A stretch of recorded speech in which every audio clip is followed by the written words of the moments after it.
नमस्कार। आज हम एक बहुत ही गंभीर और तेजी से बदलते वैश्विक संकट पर नजर डाल रहे हैं। हाँ, ये इजराइल और ईरान के बीच का जो संघर्ष है, जी, इसमें अब मतलब अमेरिका भी सीधे तौर पे शामिल हो गया है। बिल्कुल।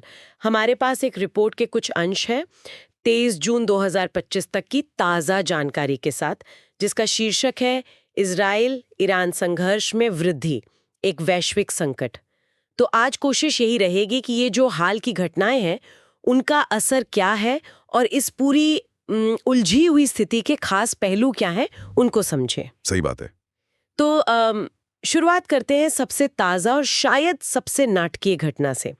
22 जून को अमेरिकी सेना ने क्या किया? हाँ, और वो भारी भरकम बंकर बस्टर बम भी। हाँ, वही।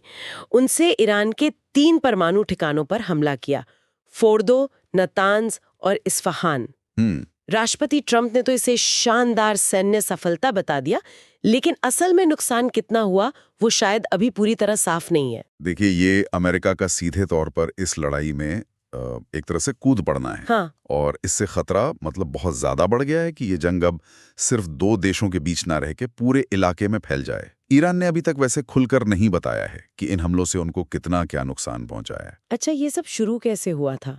मतलब ये संघर्ष अब 10वें दिन में पहुंच गया है। हाँ, 10 दिन हो गए। शुरुआत हुई थी 13 जून को, जब इजराइल ने अचानक ईरान के वो परमाणु और फौजी ठिकानों पर हमला किया था। उनका कहना था कि मकसद है तेहरान को परमाणु हथियार बनाने से रोकना। हाँ, और फिर ईरान ने भी फौरन जवाब दिया, मिसाइलें दागी, ड्रोन हमले किए। इसमें वो बिरशेबा वाला वाकया भी शामिल है, इजराइल का सोरोका अस्पताल जहां हमला हुआ। ओह हाँ, वो तो बहुत दुखद था। बिल्कुल, 24 लोगों की जान गई और 70 से ज्यादा घायल हुए। और तब से मतलब दोनों तरफ से हमले रुके ही नहीं हैं। इजराइल लगातार ईरानी हवाई अड्डों, फौजी बेस और परमाणु ठिकानों को निशाना बना रहा है। तो उधर ईरान भी वो हाइपरसोनिक मिसाइलें और आत्मघाती ड्रोन इस्तेमाल कर रहा है। और इन सब हमलों का आम लोगों पर, उनकी जिंदगी पर क्या असर पड़ रहा है? कुछ आंकड़े हैं हमारे पास? हाँ, आंकड़े तो काफी चिंताजनक हैं। ईरान के स्वास्थ्य मंत्रालय और मानवाधिकार समूहों के मुताबिक हाँ, इजरायली हमलों में ईरान में कम से कम 400 लोग मारे गए हैं। 400? हाँ, और इनमें 200 से ज्यादा तो आम नागरिक बताए जा रहे हैं और घायल तो मतलब 3000 से भी ज्यादा हैं। बाप रे। इजराइल ने यह भी दावा किया है कि उन्होंने 6 ईरानी परमाणु वैज्ञानिकों को भी मार दिया है। अच्छा, और इजराइल की तरफ क्या स्थिति है? उधर भी असर हुआ है।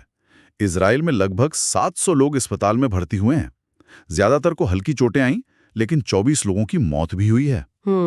और ईरान का ये भी आरोप है, ध्यान देने वाली बात है, कि इजराइल ने उनके 5 अस्पतालों पर बमबारी की है। अस्पतालों पर? ये तो गंभीर आरोप है। बिल्कुल। अब आते हैं इस परमाणु वाले मुद्दे पर।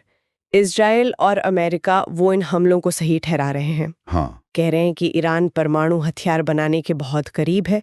वो IAEA की हालिया रिपोर्ट का हवाला भी दे रहे हैं। हाँ, जिसमें कहा गया कि ईरान के पास करीब 400 किलोग्राम वो 60% समृद्ध यूरेनियम है। हाँ, वही। लेकिन यहीं पे एक पेच है, मतलब एक दूसरा पहलू भी है। अच्छा, क्या? IAEA के जो प्रमुख हैं, राफेल ग्रॉसी, उन्होंने साफ कहा है कि ईरान के किसी व्यवस्थित परमाणु हथियार कार्यक्रम का, मतलब कोई सिस्टमैटिक प्रोग्राम का कोई पक्का सबूत नहीं मिला है। ओह। और ईरान तो लगातार यही कह रहा है कि भाई हमारा परमाणु कार्यक्रम शांतिपूर्ण कामों के लिए है।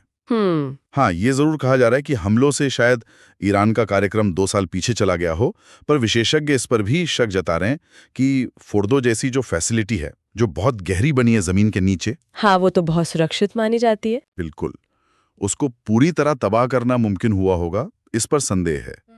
तो इसलिए ये जो बात कही जा रही है कि ईरान से फौरी परमाणु खतरा था, ये मतलब थोड़ी विवादित है, क्योंकि ना तो अमेरिकी खुफिया एजेंसियां इसकी पुष्टि कर रही हैं, ना ही IAEA। तो मतलब जो वजह बताई जा रही है हमलों की और जो जमीनी हकीकत है, उसमें शायद कुछ फर्क हो सकता है। ऐसा लगता तो है। और इस तनाव भरे माहौल में कूटनीति या बातचीत की कोई गुंजाइश दिख रही है? फिलहाल तो मतलब रास्ता बिल्कुल बंद सा नजर आता है। क्यों?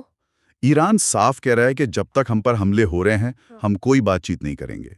जिनेवा में बैठक हुई थी अभी यूरोपियन और ईरानी अधिकारियों की। हाँ, सुना था। वो भी बेनतीजा रही, कोई हल नहीं निकला। राइट। रूस, चीन, तुर्की, इन सब ने हमलों की निंदा की है। रूस ने तो मध्यस्थता की पेशकश भी की है। पर अभी हालात वैसे के वैसे ही हैं। और इसका असर सिर्फ इन्हीं देशों तक तो सीमित नहीं है, जाहिर है। अरे बिल्कुल नहीं, ये तो पूरे मिडिल ईस्ट और दुनिया पर असर डाल रहा है। कैसे?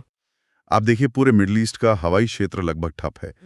हजारों लोग फंसे हुए हैं। कई देश अपने नागरिकों को वहां से निकाल रहे हैं, इवैक्यूएशन चल रहा है। हाँ, ये खबरें आ रही थी। तेल की कीमतें देखिए, आसमान छू रही हैं। अमेरिकी कच्चा तेल, क्रूड ऑयल इसी महीने 23% महंगा हो गया है। बाप रे। और वो जो हॉर्मूज जल डमरू मध्य है, स्ट्रेट ऑफ हॉर्मूज, जहां से दुनिया का बहुत सारा तेल गुजरता है, हाँ, वो तो बहुत अहम है। उसको लेकर भी चिंताएं बढ़ गई हैं। क्या ईरान उसे बंद कर देगा? उधर संयुक्त राष्ट्र सुरक्षा परिषद ने इमरजेंसी मीटिंग बुलाई है। और ऊपर से ईरान ने धमकी दी है कि वो अमेरिका में उनके स्लीपर सेल के जरिए जवाबी हमले कर सकता है। इससे दुनिया भर में सिक्योरिटी अलर्ट बढ़ गया है।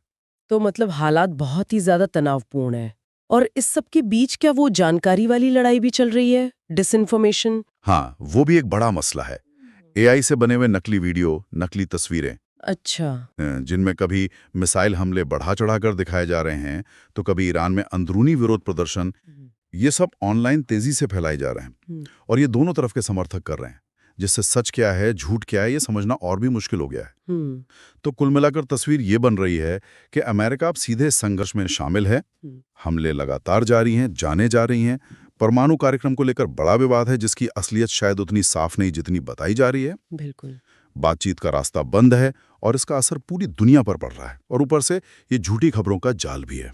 सही कहा। और यहीं पर एक सवाल उठता है, सोचने वाली बात है। क्या? कि जब ईरान के परमाणु खतरे के सबूत इतने पुख्ता नहीं दिख रहे और तनाव इतना ज्यादा बढ़ जाने का खतरा साफ है, हाँ।